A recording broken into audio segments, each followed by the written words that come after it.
안녕하세요. 저는 두 번째 결혼에 정착해 단란한 가정을 꾸리고 살고 있는 재혼녀입니다. 말 그대로 저는 재혼을 했습니다. 다들 재혼에 대해 어떠한 선입견을 가지고 계신지요? 재혼을 포용할 만큼 가치관이 자유로우신 분들이 있으실까요? 저는 생각이 좀 자유로운 편입니다. 제가 재혼을 했기 때문에 편드는 거 아니에요. 정말로 재혼이 왜 욕먹어야 되는지 몰라서 그렇습니다. 재혼이 범죄인가요? 왜 재혼 자체만으로 그걸 욕먹어도 마땅한 혼인이라고 보는 걸까요? 불륜도 어쩔 수 없는 인연이라고 개소리를 하는 세상에서 재혼이 왜 고개를 못 들 짓인가요? 단지 앞전 결혼을 실패했기 때문에 저 사람은 하자 있는 게 분명하다라고 생각하는 것도 이젠 그만두고 현실 속도에 따라가는 가치관을 배울 필요가 있지 않나 싶습니다. 재혼을 했기 때문에 겪는 불상사는 얼마든지 감안할 생각으로 재혼을 했지만 결단코 제가 새로 만난 시댁에 굽신거릴 필요는 없지 않습니까? 그런데 시댁에선 저를 자기들 손맛대로 주무르려고 하더라고요. 지금부터 재혼녀라는 이유만으로 제가 어떤 불리한 경험을 하였는지 들려드릴게요. 저는요, 이혼남 이혼녀라는 이유만으로 안 좋은 시선부터 보내는 사람들을 그다지 안 반깁니다. 솔직히 첫 번째 결혼에서 성공적인 인연을 이루었다고 말할 수 있는 사람 몇이나 되겠습니까? 100이면 100, 다들 결혼을 후회한 순간이 있을 거라고 봅니다. 본인은 이혼해야 할 만큼 고통을 받고 살면서도 내 몸 불살라 그 고비를 다 참아가며 그래도 이혼은 안 했다? 이게 그리 자랑할 만한 일인지 저는 사실 모르겠어요.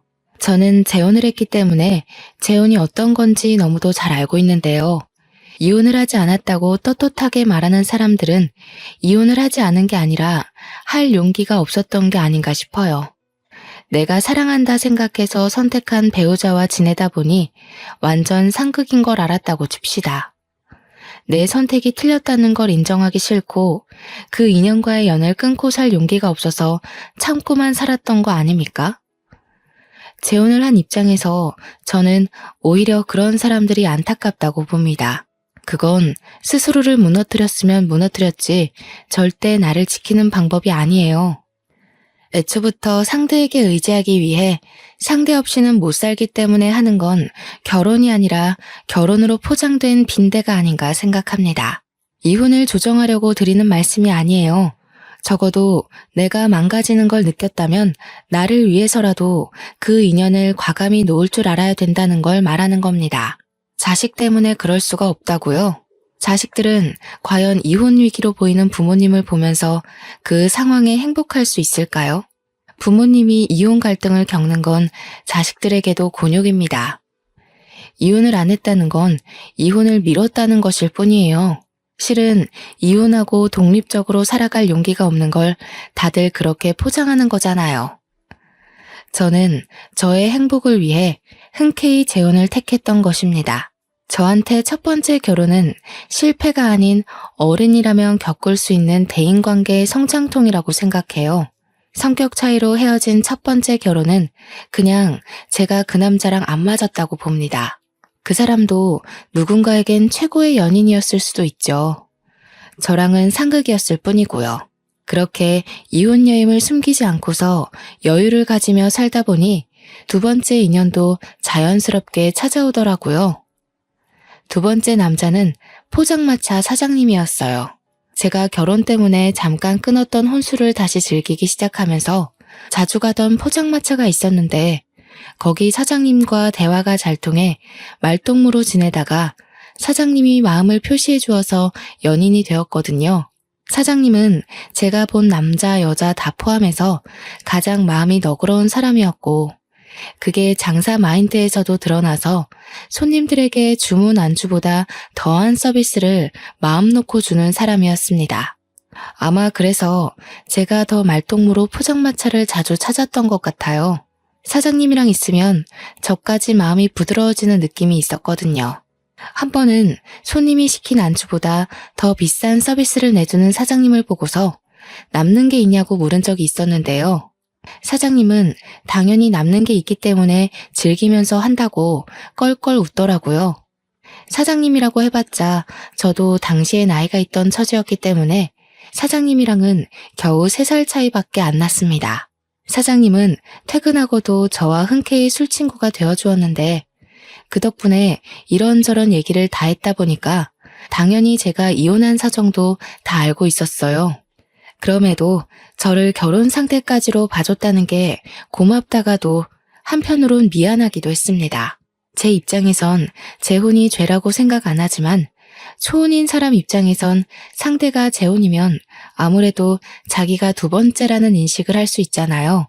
또 배우자와 같이 초혼인 경우와 혼자서 초혼인 경우는 또 완전히 다르니까요.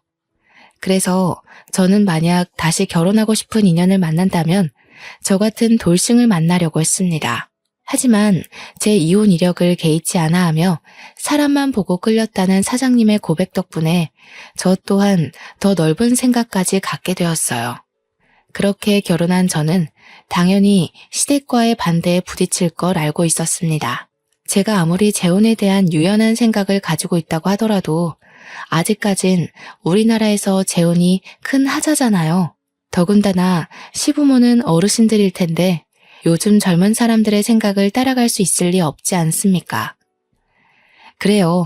그것까지는 이해할 수 있었고 각오도 했습니다.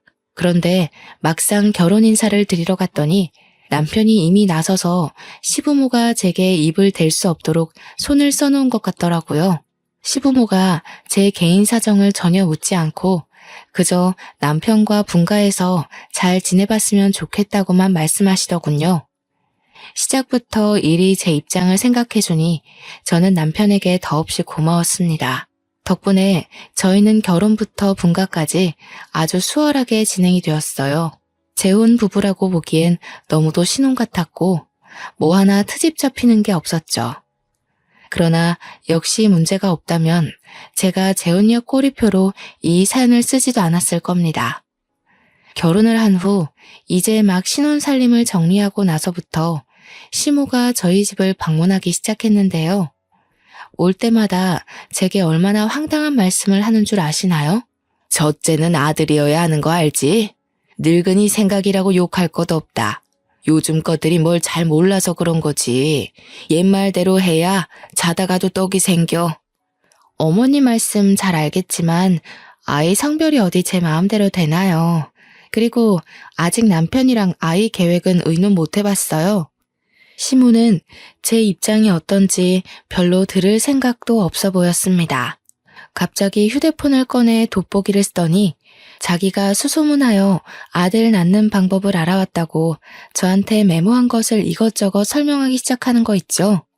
그 내용 중에는 아들을 낳으려면 여자는 몸을 시원하게 해야 되고 남자는 산성 음식을, 여자는 알칼리성 음식을 먹어야 된다면서 절대 쌀밥을 먹지 말라고 하는 거 아니겠습니까? 이것만으로도 충분히 황당한데 계속 이어지는 시모의 설명 중에는 듣기에 남사스러운 내용도 있었습니다. 부부의 사생활까지 참견하면서 아들 낳을 확률이 올라간다면서 노골적으로 설명을 해주더라고요. 그 순간 제가 왜 이런 말을 듣고 있어야 되나 싶었어요. 그러면서 자기가 약사한테 알아보고 알칼리성에 강한 칼슘제까지 사왔다면서 지금부터 3개월간 꼬박 챙겨 먹으라는 거 있죠. 그날 이후로도 시모는 몇 날 며칠을 제게 전화하거나 방문해서 자기가 알려준 대로 하고 있냐고 검사까지 했습니다. 당연히 저희 부부 잠자리에 대해서도 날짜와 시간까지 물으며 제 배란일까지 계산해서 집요하게 캐물었어요. 집에 올 때는 꼭 냉장고 반찬들도 점검했는데요. 아들 낳는데 안 좋다는 음식은 죄다 마음대로 정리를 해버리는 거 아니겠어요? 어머님, 그거 어제 사온 건데요. 남편이 아침마다 사과 한 쪽씩을 꼭 먹어요. 어머님께서 챙겨오신 것들은 죄다 기름진 것들 뿐인데 남편한테 이런 거 좀 부대껴서 아침 상에는 못 올려요. 못 먹긴 뭘 못 먹니?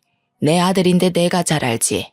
저 사과는 네가 먹도록 하고 내가 가져온 이 반찬들은 꼭 내 아들만 먹여야 된다. 특히 넌 하루에 한 번씩 이 국화차를 우려 먹도록 해라. 그리고 옷이 그게 뭐니? 내가 집에서는 그런 두꺼운 겉옷 입지 말라고 했잖니. 시모가 저 쉬는 날 연락도 없이 갑자기 들이닥치는 바람에 잠옷을 갈아입지 못해서 아무 겉옷을 걸쳐 입은 거였거든요. 그런데 그걸 확 벗겨버리는 거 아니겠어요? 저는 시모 힘이 그렇게 센 줄 몰랐습니다. 심지어는 어디서 이상한 물건을 사와서는 집안 구석구석에 배치해 놓더니 저더러 하루에 한 번씩 그 물건들을 보면서 아들 낳게 해달라고 기도까지 하라고 하더라고요. 한두 번도 간섭하는 것도 아니고 저희 부부가 임신 계획을 해서 임신이 진행될 때까지 그럴 작정으로 보였습니다. 이건 제가 임신을 하고 싶어도 스트레스 받아서 임신이 안 될 지경이었어요. 시모가 아들 손주 보고 싶어 하는 건 알겠는데 그건 하늘에서 정해주는 거잖아요. 이런 말도 안 되는 근거들로 인해 생기는 게 아닐 텐데 허황된 미신을 믿는 시모가 한편으론 한심하기도 했습니다. 집에 하나둘씩 못 보던 물건이 생기니 초반에는 신경 안 쓰던 남편이 끝내 모형 인형 같은 것들이 뭐냐고 물을 때가 있었는데요. 저는 괜히 남편과 시댁 사이에 트러블이 생길 걸 피하고 싶어 그동안 말을 아끼고 있었거든요. 그런데 몇 달째 시모한테 시달리고 있으니 그만 남편한테 알려야겠더라고요. 아, 그거 어머님이 첫째는 아들이어야 된다고 아들 낳는데 좋다는 물건들이래. 처음엔 한두 개 사오시더니 집에 올 때마다 매번 다른 걸로 사오신 거야. 뭐? 그런 게 어딨어. 보기 껄끄럽게. 사람 사는 집에다가 무슨 저런 것을 놔뒀대? 엄마가 또 쓸데없는 거 듣고 와서 자기 못 살게 굴었나 보네. 인형이 한두 개가 아닌데 그동안 이만큼이나 시달리면서 왜 말 안 했어? 그냥 괜히 자기랑 어머님 사이 불 붙이고 싶지 않아서. 그런데 점점 심해지시니까 좀 곤란하긴 하다. 어머님이 자기 좋아하는 나물 반찬도 다 갖다 버리셨어.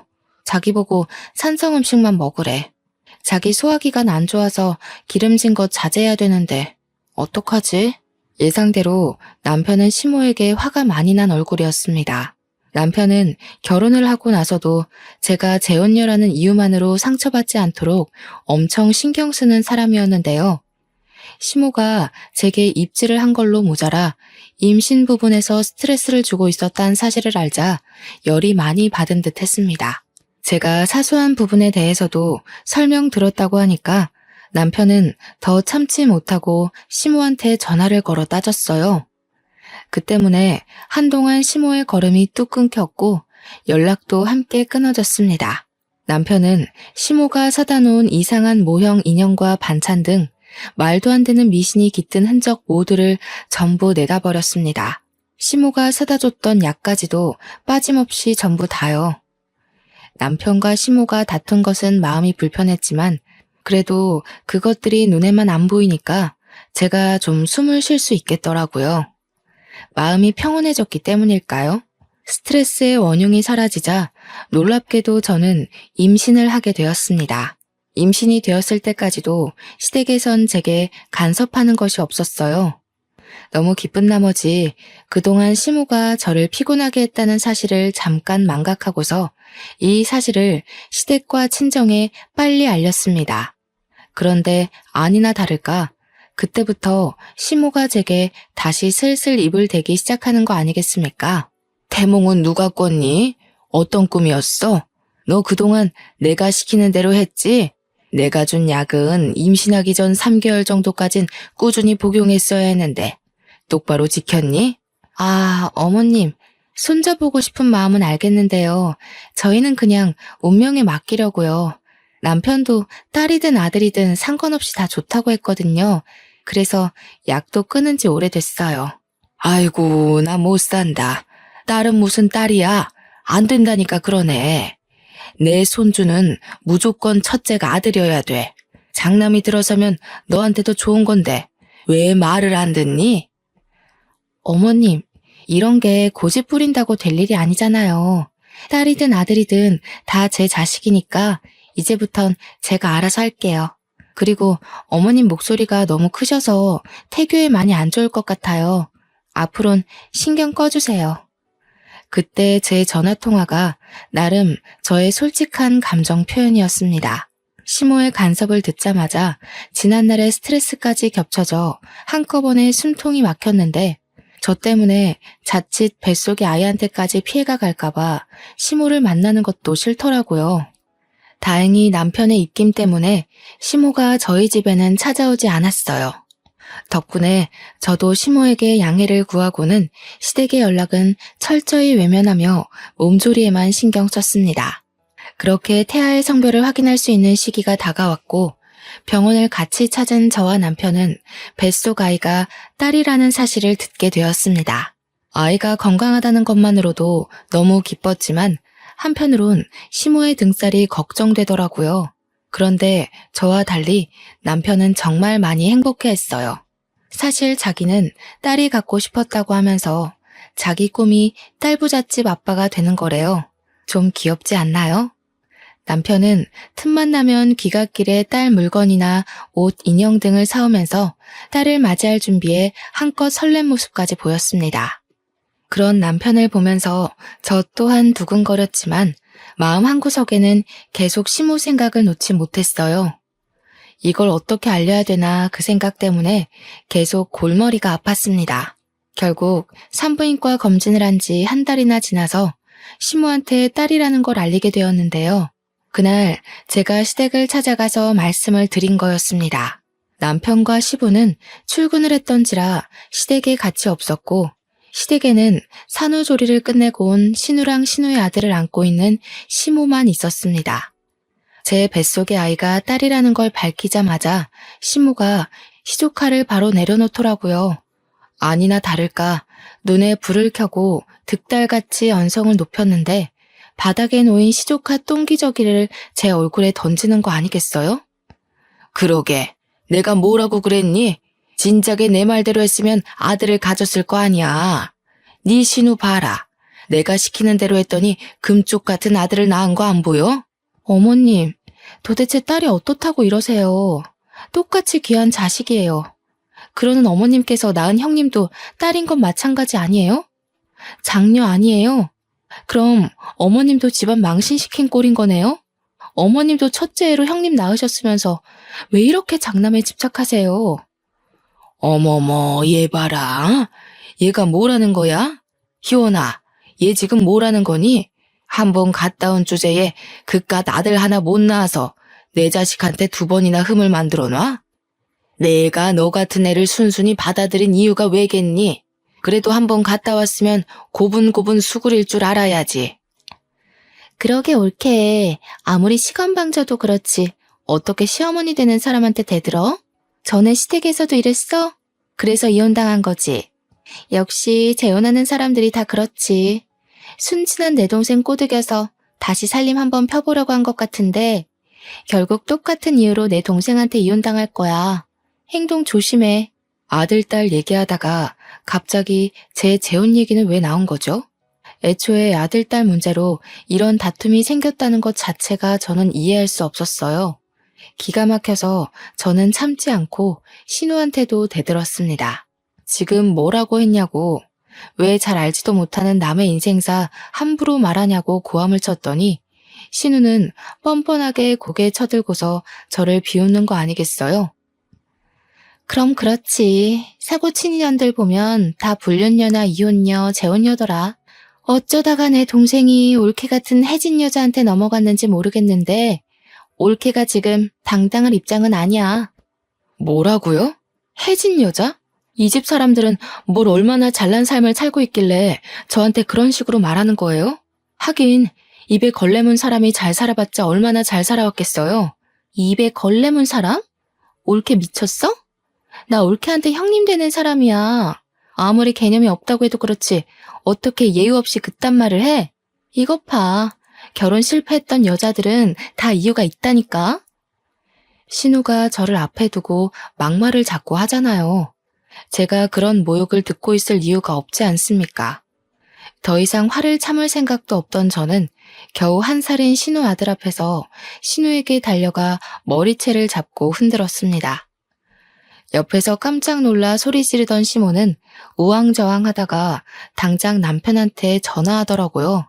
남편한테 제가 미친 짓 한다고 고자질하기 바빴어요.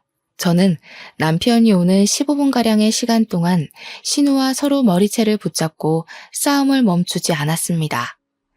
그 사이 신우는 정말 입에 담기도 민망한 쌍욕을 무수히 많이 했어요. 아들을 앞에 두고 그러고 싶은지 말도 안 나오더군요. 한참 지지고 못 갔을까 신우가 하필이면 발을 올렸고 그걸 피하느라 신우 머리를 잡고 있던 손을 놓아버렸네요.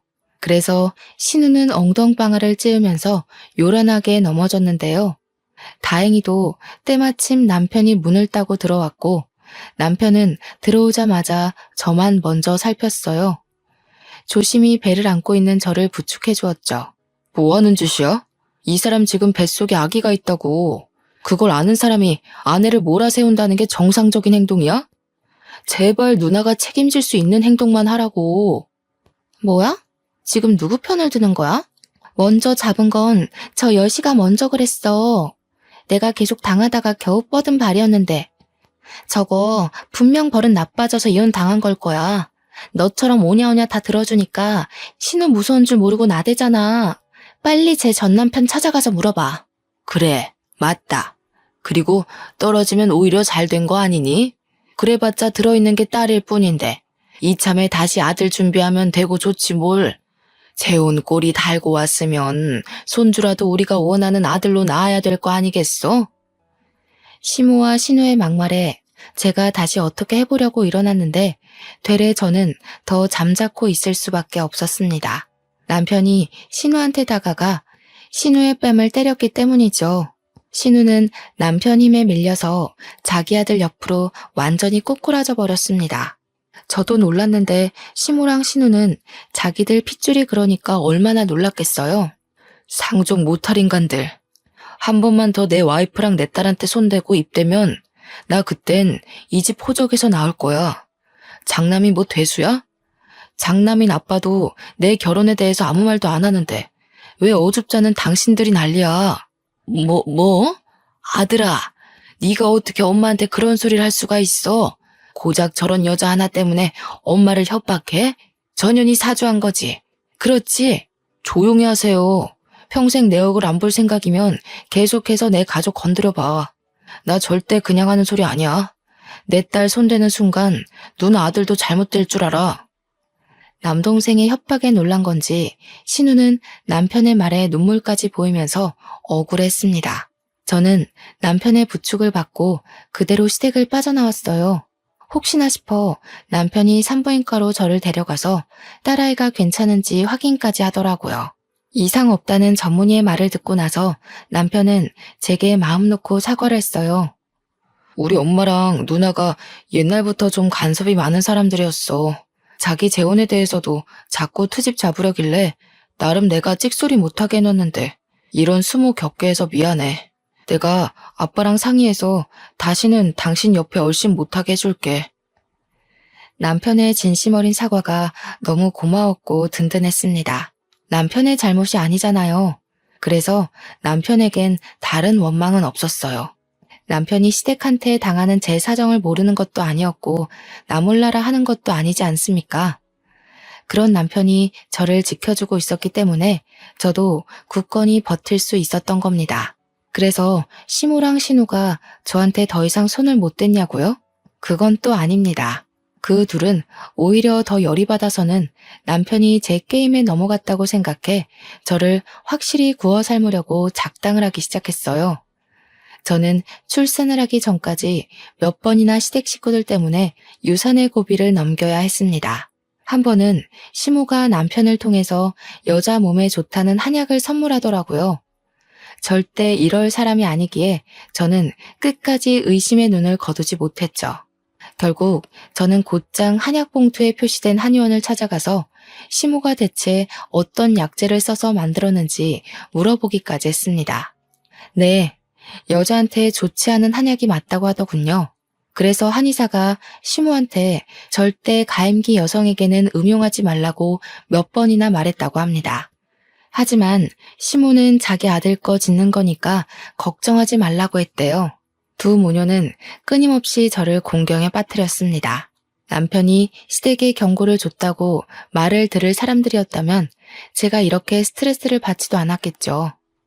그래도 그 경미한 위험들이 제 앞에 닥칠 때마다 저는 하늘이 도운 건지 다행히도 운 좋게 고비를 넘겨왔는데요. 딱 한 번 불운을 피하지 못해 정말 위험할 뻔했던 적이 있었습니다. 그들을 도무지 용서를 해선 안 되겠다고 마음을 먹은 날이기도 했죠. 한날 장을 보고 횡단보도를 건너가던 중이었는데요. 갑자기 신호를 무시하고 달려드는 차 때문에 깜짝 놀라서 발을 헛디뎠거든요. 그때 하필 남산만 했던 배로 중심이 쏠리는 바람에 주위 사람들이 황급히 달려와 저를 도와주었습니다. 당시 제가 많이 놀라긴 했었나 봐요. 그만 기절까지 해버린 거 아니겠습니까? 그 와중에도 저는 쌩 지나가 버린 차 번호를 눈으로 외우고 난 뒤에 의식을 놓았던 걸로 압니다. 아마 아이를 지키고 싶던 엄마의 독한 의지 덕분에 저도 모르게 그럴 수 있지 않았나 싶은데요. 그 순간 발휘한 기지가 훗날 제게 역전의 기회를 안겨준 중요한 키가 되기도 했어요. 저는 119에 실려오는 도중 정신을 차렸는데 눈 뜨자마자 구급대원들에게 나는 괜찮으니 우리 아이 좀 빨리 검사해달라고 졸랐습니다. 그래서 아이를 먼저 확인했고 다행히 아이는 무사한 걸 들었습니다. 아이가 씩씩하게 잘 견뎌준 것이겠죠. 그제야 마음이 놓인 저는 남편에게 연락을 넣고 병실에서 멍 때리고 누워 있었습니다. 그동안 제 주변을 도사리고 있던 아찔한 순간들이 머릿속을 훅훅 지나가더라고요. 이혼 여인 저를 거절 한 번 없이 허락해줬으니 무조건 손자를 낳아야 한다는 시모 말이 계속 머릿속을 맴돌았어요. 차라리 그만한 이유라도 설득력이 있는 까닭이라면 제 나름대로 이해를 해보겠다만 언제 한번 시모한테 왜 꼭 아들이어야 하냐고 물은 적이 있거든요. 그런데 시모 말이 아들 낳는데 이유가 어딨냐고 그건 당연한 일이라고 하는 거 있죠. 그러는 본인은 딸을 첫째로 가져놓고 왜 자꾸 저한테 그런 억측을 부리는지 모르겠습니다. 뒤늦게 뛰쳐온 남편은 제가 괜찮은 걸 눈으로 확인하고 의사까지 불러서 제 상태를 제대로 듣고 난 뒤에야 안심을 했습니다. 제 앞에 무릎을 꿇더니 또다시 시댁 대신 사과를 하였어요. 당신은 잘못 없다니깐. 어린애들이 하는 장난질도 어른이 감당 못할 때가 있는데 다 큰 성인들이 그러는 걸 당신이 어찌 알고 맞겠어.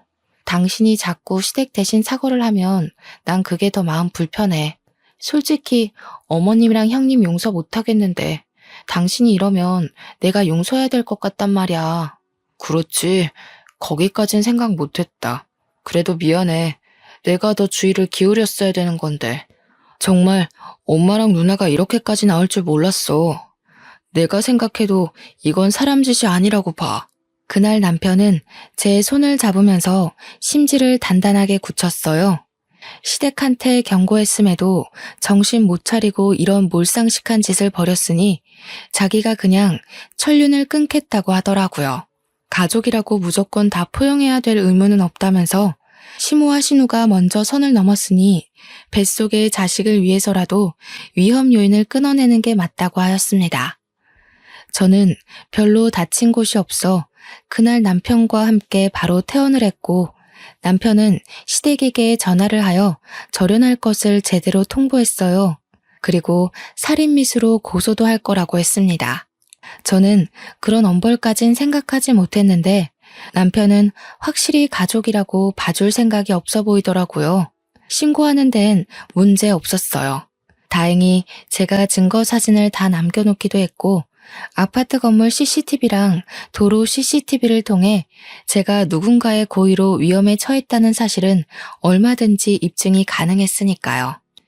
계속 상황을 모른 척하며 떳떳하게 주장하던 시모가 남편이 고소를 한다고 증거 다 있다고 확고한 발언을 하자 그제야 당황해서 꼬리를 내리기 시작했는데요. 남편은 그 변명의 목소리조차 듣기 싫다면서 그대로 전화를 끊어버렸어요. 그랬더니 다음날 시모가 신우랑 같이 저희 집에 찾아와서 남편을 붙잡고 늘어지더라고요. 아들아, 정말 이 엄마 마음을 몰라서 그런 거니? 나쁜 뜻은 전혀 없었어. 너랑 새아기가 단단히 오해를 한 거다. 우리는 새아기한테 전혀 해코지할 생각이 아니었어. 그저 서운한 마음을 작게 표현했을 뿐이라고. 그래. 너는 뭐 그런 걸로 가족끼리 고소한 애만에 무섭게 말해? 올케도 다 아니까 그동안 말 안 하고 있었겠지. 안 그래, 올케? 괜히 작은 문제로 일 키우지 말고 그만 화 풀어. 앞으론 안 그러면 되잖아. 여러분들은 이게 과연 사과라고 생각하시나요? 반성의 기미가 있다고 보십니까? 누가 들어도 변명일 뿐이기만 한 발언으로 남편한테 사정을 하고 있으니 남편이 어디 눈 하나 깜빡하겠어요? 당연히 남편은 더 화가 나서 천륜을 끊을 거라고 큰 소리까지 쳤고 또 제가 용서를 안 하면 자기는 평생 시모를 안 보고 산다는 말까지 했습니다. 시겁한 시모가 서둘러 제게 와서 제 손을 잡았는데요. 그 힘에서 얼마나 간절함이 묻어나던지 맞잡은 손이 엄청 아렸습니다. 아가, 내가 다 늙어서 속상한 마음에 애들 장난처럼 표현을 했어. 정말 어떻게 해보려는 의도는 하나도 없었다. 가족끼리 가벼운 장난 정도는 눈 감아줄 수 있지 않니? 어머님은 가족끼리 목숨 가지고 노시나 봐요. 어머님이랑 형님은 제 아이를 노렸겠지만 제 목숨도 두 사람 손에 놀아놨다는 거 제가 정말 몰랐을 거라고 생각하세요? 장난이었다고요? 두 사람은 장난으로 던진 돌일지라도 제게는 매 순간 전쟁통이나 다름없었어요. 안다. 알고 말고. 내가 미처 네 입장까진 생각하지 못했구나. 이렇게 잘못했다고 사과를 하지 않니? 다시는 그런 일 없을 거다. 나 이렇게 우리 아들 안 보고 못 살아. 제발 한 번만 눈 감아주렴. 그래, 올케. 내가 솔직히 좀 심했어. 인정할게. 멀쩡한 내 동생이 한 번 갔다 온 여자한테 장가가는 게 아까워서 그랬어. 엄마가 아들 손자 바라는 것도 나랑 같은 심리야. 미안해. 딸 낳아도 괜찮아. 그러니까 우리 그만 화해하자. 저는 시모도 시모지만 신우의 태도가 정말 어처구니 없었습니다. 시모는 그래도 발을 동동 구르며 저를 붙잡고 울상짓는 신용이라도 했는데 신우는 전혀 아니었거든요. 한눈에 봐도 신우는 자기가 왜 사과를 해야 되는지 모르는 눈빛이었고 고소만큼은 피하기 위해서 어쩔 수 없이 고개 숙이는 느낌이 났어요. 원래부터 좋게 넘어갈 생각은 아니었지만 신우의 반성 없는 꼴을 보니 이 상황을 조용하게 넘어가면 안 될 것 같더라고요. 결국 신우는 자기 무덤 자기가 판 셈이에요. 신우 태도를 보고 제가 제 행동을 결정하려 했는데 신우는 제가 당시 현장을 피바다로 만들도록 화를 돋운 거예요. 저는 자리에서 일어나 잠깐 방에 들어가서 종이봉투 하나를 들고 나왔습니다. 그러고는 신우 발 앞에 패디기를 쳤어요. 제가 횡단보도에서 의식 잃으면서까지 차번호를 외웠는데요. 조회해보니까 엄청 재미난 사실을 알았지 뭐예요? 형님 그렇게 떳떳하게 아들 낳았다고 자랑하더니 유부남 꼬셔서 낳은 애였어요? 제 말에 신우는 처음으로 크게 당황하면서 입을 어버버거렸습니다. 이 사실을 처음 듣는 남편과 시모는 저희 대화에 끼어들지 못하고 있었고 남편이 대신해서 신우 발 아래 있는 종이봉투를 들고 확인했어요. 남편이 평소 눈치가 빠른 편인데 아니나 다를까 남편의 표정이 어그러지면서 대충 뭔가를 눈치챈 것 같더라고요. 이게 다 뭐야? 이거 누나잖아. 이 사람이 이번에 새로 만났다는 남자야? 그렇게 꽁꽁 숨기고 나중에 밝혀주겠다더니 이 사람 뭐 하는 사람인데? 아, 그거 형님이 불륜녀라는 증거야. 내가 형님이 뭔 차에 사고 당할 뻔했다고 했잖아. 어떻게 보면 그것도 뺑소니나 다름없는데 경찰한테 차 조회 좀 해달라고 했지. 그런데 웬 아저씨 차라고 하더라고. 내가 아는 게 있는데 절대 그럴 리가 없다고 생각했어. 그래서 더 알아봤더니 글쎄 그 차주인이 시조카의 아빠라고 하더라. 당연히 남편이 보고 있는 사진들은 제가 몰래 신우 뒤를 밟아서 찍어놓은 불륜 현장의 모습이었습니다. 신우는 남의 가정 파탄내고 유부남의 아이를 가진 불륜녀 입장이었던 겁니다. 저도 당시 그 사실을 알고 얼마나 놀랐는지 몰라요. 이렇게 추악스러운 실체를 갖고 있는 사람이 저한테 재혼녀라고 그렇게 손가락질 했던 거잖아요. 놀란 것도 놀란 거지만 곰곰이 생각할수록 기분이 나빠지더라고요. 신우는 그럴 만한 입장이 아닌데도 저를 그리 못살게 굴었다는 거 아닙니까? 무슨 낯짝이 그렇게 두꺼운지 몰라요. 역시나 제가 놀란 것처럼 남편이랑 시모도 상당히 충격이 커 보였습니다.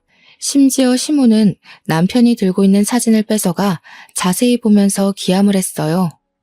그 와중에 신우는 미꾸라지처럼 빠져나가려고 어떻게든 머리를 굴리고 있는 게 훤히 보였습니다. 형님, 저한테 사고는 불륜녀, 이혼녀, 재혼녀가 치는 거라고 하셨나요? 틀렸어요. 이혼녀, 재혼녀는 적어도 범죄자는 아니거든요. 그런데 불륜은 고소받아 마땅한 범죄잖아요. 고작 불륜녀 주제에 재혼한 제 앞에서 그리 고개를 쳐들고 계셨던 거예요? 어떻게 그리 뻔뻔할 수가 있어요. 식구들이 형님 이런 사람인 거 모르고 속아주니까 다 만만해 보이기라도 했나 봐요? 뭐라는 거야, 이 정신 나간 년이. 올케 내 스토커야?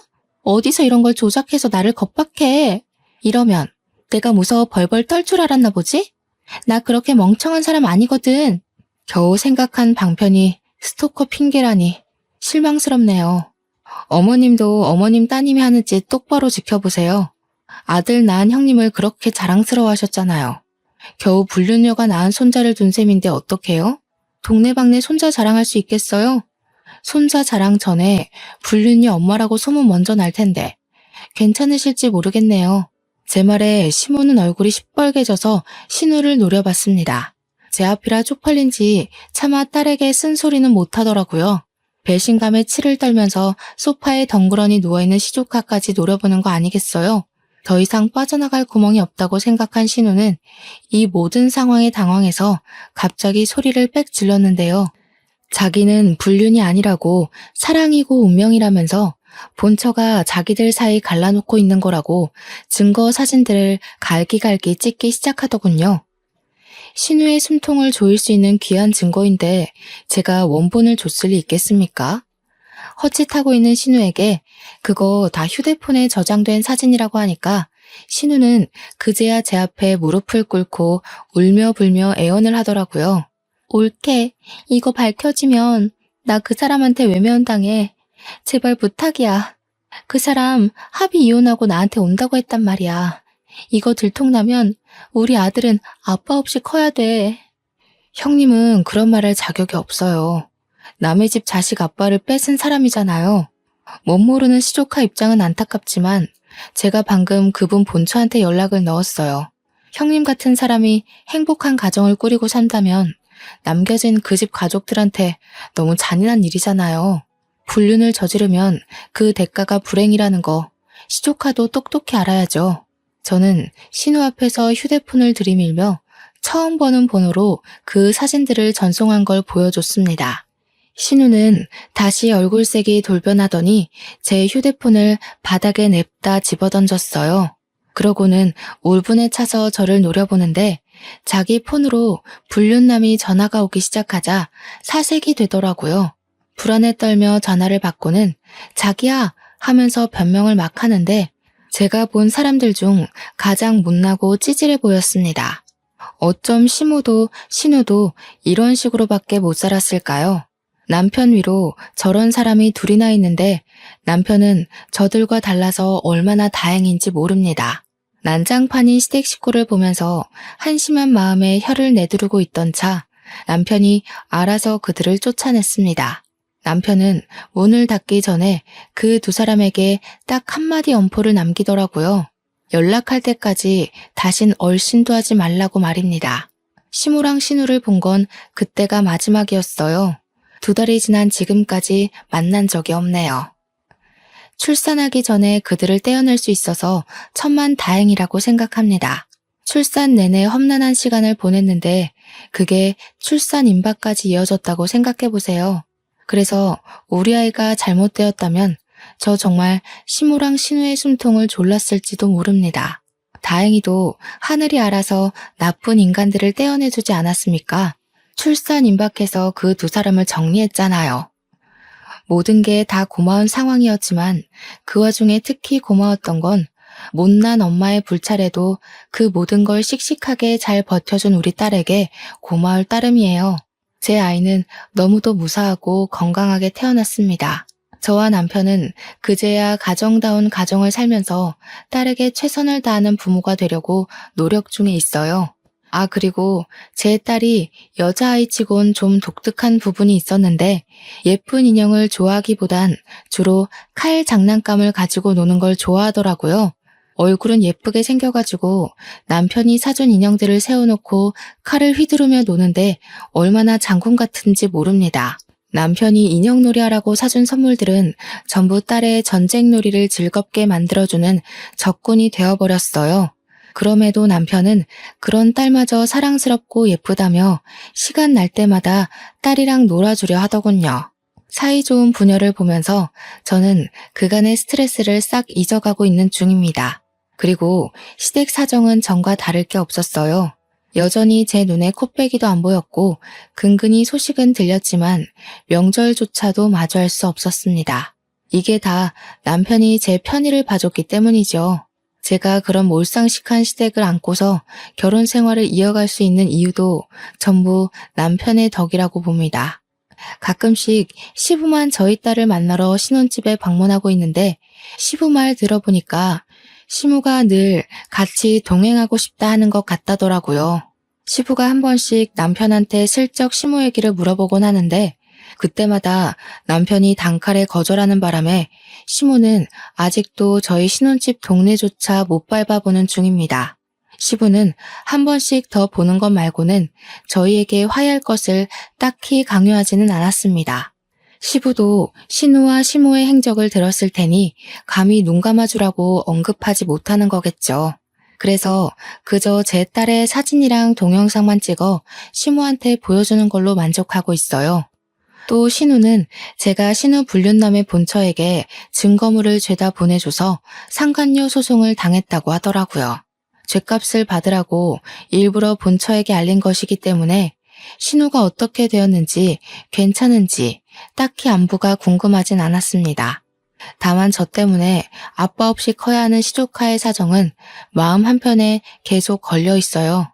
부디 신우가 죗값 치른 이후로 자기 죄를 반성하고 시조카에게 부끄럽지 않은 엄마가 되었으면 좋겠네요. 보통은 이런 개첩한 시댁이라면 두 번째 이혼도 마다하지 않고 했을 법한데 여태 들려드렸다시피 제 남편이 너무 진국인 사람이에요. 지금도 제가 이 글을 쓴다고 딸내미랑 둘이 자리를 피해줬는데 뭐하고 노는 줄 아세요? 아이가 6살 이전까지 촉각놀이를 하면 건강한 사고력을 가진다는 걸 공부해와서는 거실에서 밀가루 파티를 벌이고 있어요. 제가 육아 때문에 잠깐 휴직 상태인데 남편은 일까지 하면서도 저보다 육아에 더 신경 쓰고 공부를 해요. 그렇다고 저한테 소홀한 것도 아닙니다. 남편이 요리에 일가견이 있어서 포장마차를 운영한 것도 있었는데 자기가 집에 있는 날에는 자기가 식사 준비를 하려고도 해요. 제가 이런 사람을 두고 어떻게 다른 생각을 하겠습니까? 저는 남편을 만나 너무 행복해요. 시댁이 그런 사람들일지라도 남편 때문에 이겨내고 싶을 만큼 남편을 사랑합니다. 앞으로 제 삶에서 다른 인연은 없을 거예요. 저를 위해 살려고 노력했기 때문에 제가 완벽한 제 짝을 만나지 않았나 싶습니다. 나랑 잘 맞는 사람을 찾는 건 참 힘들다는 거 압니다. 결혼을 겨우 2번째 만에 성공한 저조차도 복권 당첨이나 다름없다고 생각하고 있어요. 이게 서로 존중하는 마음이 참 중요한 것 같아요. 상대방을 나로 생각하면서 내가 받고 싶은 대우만큼 상대방을 대우해준다면 잘 맞는 사람을 찾는 게 꽤 금방일지도 몰라요. 천생연분이 나타나길 바라기보단 나를 먼저 가꾸고 있는다면 좋은 연분이 반드시 생길 겁니다. 제 사연은 여기까지입니다. 들어주셔서 감사하고요. 항상 행운 가득한 날 되시길 바래요.